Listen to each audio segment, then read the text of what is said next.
भारत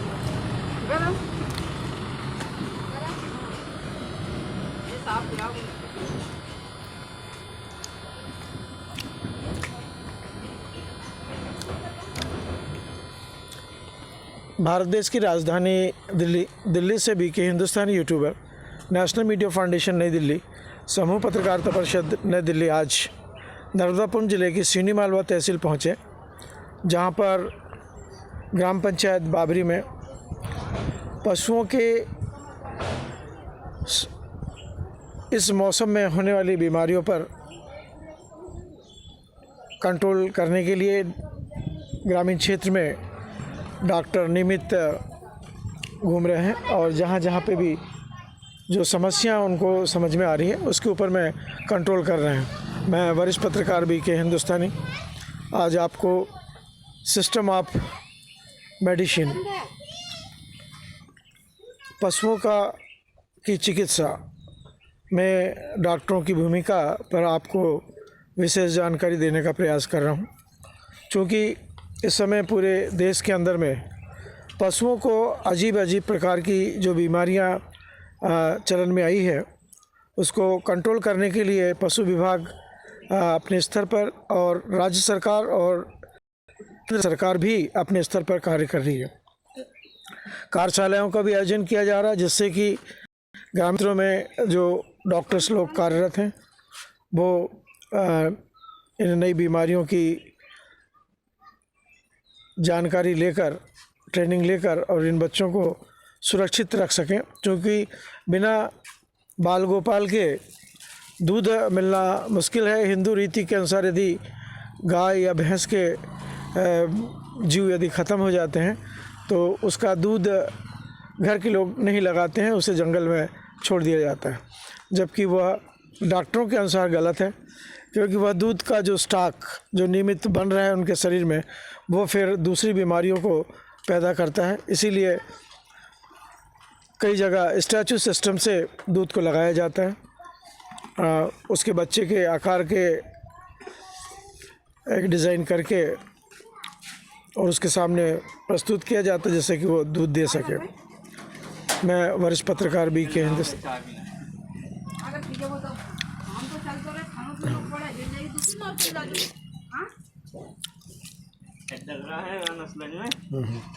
क्या लग रहा है?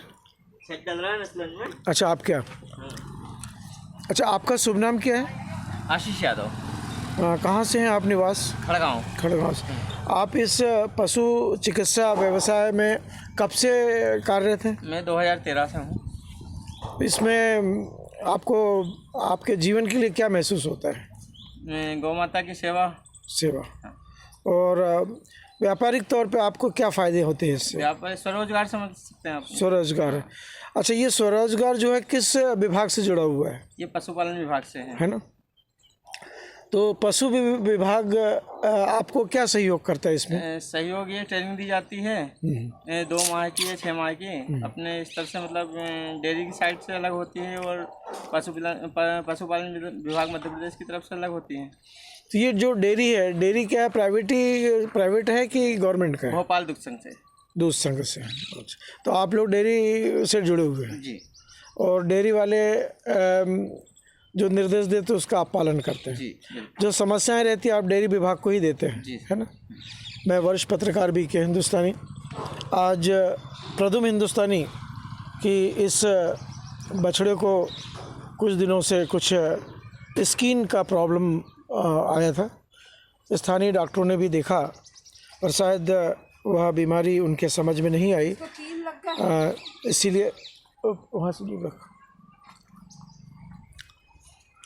मजबूरन सीहोर ज़िले के डॉक्टरों को आमंत्रित किया गया और उम्मीद है कि जो समस्या प्रदुम हिंदुस्तानी की इस बछड़े को है उसकी पूर्ति हो जाएगी, ऐसी उम्मीदों के साथ में मैं वरिष्ठ पत्रकार बीके हिंदुस्तानी प्रदुम हिंदुस्तानी जी के यहाँ जो गुलाब के फूल लगे हैं उनके बारे में भी ये जानकारी दे रहा हूँ।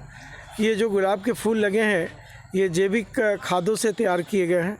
नियमित इन फूलों को की पंखुड़ियों को सरसों तेल में कुनकुना करके डाला जाता है और वह तेल नियमित तौर पे घर के लोग भी लगाते हैं और वह तेल बाज़ार में भी वे दुकानों के माध्यम से ग्राहकों तक पहुंचाते हैं। और यह दवा 126 बीमारियों को एंटीबायोटिक के रूप में कंट्रोल करती है। गुलाब का फूल जो ताज़ा हो उसे धूप की रोशनी दिखाने के बाद में और सरसों का कुनकुने तेल में उसको नियमित तौर से तोड़ तोड़ कर डाला जाता है और जिस प्रकार आटे को गूंदा जाता है उसी प्रकार उस तेल में इन पंखुड़ियों को भी गूंदा जाता है और नियमित सूर्य की रोशनी में उसे रखा जाता है। और अभी तक प्रथम हिंदुस्तानी ने इसकी